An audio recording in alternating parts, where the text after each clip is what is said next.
கர்த்தருடைய நாமம் பரிசுத்தப்படுவதாக. இந்த நாளிலும் ஒரு சிறிய காலை தியானத்தை நாம் பார்ப்போம். யோவான் எழுதின புஸ்தகம் 15வது அதிகாரம் 7வது வசனம். யோவான் 15:7. நீங்கள் என்னிலும் என் வார்த்தை உங்களிலும் நிலைத்திருந்தால் நீங்கள் கேட்டுக்கொள்வது எதுவோ அது உங்களுக்கு செய்யப்படும் என்று சொல்லப்பட்டிருக்கு. 2 அருமையான காரியங்களை இந்த வேத பகுதி நமக்கு விளக்குகிறது. ஒன்று, நாம் அவரிலே நிலைத்திருக்க வேண்டும். மற்றொன்று, அவருடைய வார்த்தையிலே நிலைத்திருக்க வேண்டும். இந்த 2ஐ நாம் நீங்கள் என்னிலும் என் வார்த்தைகள் உங்களிலும் நிலைத்திருந்தால் அப்படின்னு 2 காரியங்களை சொல்லுகிறார். வார்த்தையிலும் அவர்களுக்குள் நிலைத்திருக்கிற ஒரு அனுபவத்தார். பொதுவாக இந்த வேதத்திலே நமக்கு சொல்லப்படுகிற காரியங்கள் எல்லாவற்றிலும் ஒரு நன்மைகளை பெற்றுக்கொள்ள வேண்டும் என்றால், ஆசீர்வாதங்களை பெற்றுக்கொள்ள வேண்டும் என்றால் ஒரு கட்டளைகள் உண்டு. அதன்படி நடக்கும் பொழுது இவ்விதமான நன்மைகள் கிடைக்கும் என்று வேதம் தெளிவாக சொல்கிறது. இதுவும் அப்படித்தான். அப்படி என்றால் நாம் கர்த்தருக்குள் நிலைத்திருந்தால் என்ன பலன் என்று சொல்லும் பொழுது அநேக காரியங்கள் இருக்கின்றன. ஆனால் அதை குறித்து பார்ப்பதை காட்டிலும் ஒன்று அல்லது 2 காரியங்களை குறித்து பார்ப்போம். ஒன்று, நாம் மிகுந்த கனிகள் கொடுக்க முடியும். மிகுந்த கனிகளை கொடுக்க முடியும். ஆவிக்குரிய கனிகள் என்பதை பற்றி நமக்கு தெரியும்.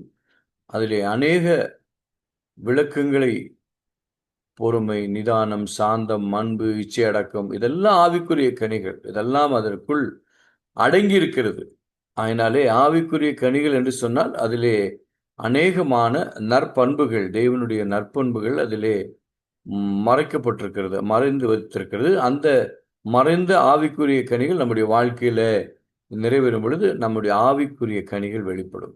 இதுதான் தேவனுடைய வார்த்தை. அப்படி என்றால் மிகுந்த கனிகளை கொடுக்க முடியும். ஆவிக்குரிய நன்மைகள், ஆசீர்வாதங்களை பெற்றுக்கொள்ள முடியும். அப்படி என்றால் ஆவிக்குரிய கனிகளை நாம் பெற்றுக்கொள்ளும் பொழுது நம்மிடத்திலே ஒரு மாற்றங்கள் காணப்படுகிறது. அதுதான் முக்கியம். அதுதான் கர்த்தருக்குள் நிலைத்திருப்பதினால் கிடைக்கப்படும் நன்மைகள். மற்றொன்று பார்த்தீங்கன்னா 1 யோவான் 3:6. பாவம் நம்ம எந்த சூழ்நிலையிலும் மேற்கொள்ளாது. யோசேப்பை எடுத்துக்கொண்டீங்கன்னா, போர்த்திபார் மனைவி அவளை எப்படியாவது தன் வசப்படுத்திக் கொள்ள வேண்டும் என்று சொல்லி அவள் முழுவதுமாக முயற்சித்தார். ஆனால் யோசேப்போ அதிலே உறுதியாய் இருந்தார். கர்த்தர் என்னை பார்த்து கொண்டிருக்கிறார். நிச்சயமாகவே நான் கர்த்தருக்குள் பரிசுத்தமாய் இருக்க வேண்டும் என்று சொல்லி தன்னை பாவத்திலிருந்து விலக்கி பாதுகாத்துக் கொண்டார். இதுதான் 1 யோவான் 3:6. எவனும் பாவம் செய்கிறதில்லை. கர்த்தருக்குள் நிலைத்திருக்கிறவர்கள் பாவம் செய்ய வாய்ப்பே இல்லை. பாவத்தை நாம் மேற்கொள்ள முடியும். பாவம் நம்மை மேற்கொள்ளாது. பாவத்தை நாம் மேற்கொள்ள முடியும். 1 யோவான் 3:6 விதமாய் சொல்லப்பட்டிருக்கிறது. 1 யோவான் 2:28 அவருக்கு முன்பாக வெட்கப்பட்டு போவதில்லை, தைரியமுள்ளவர்களாய் இருப்போம். எதற்காக?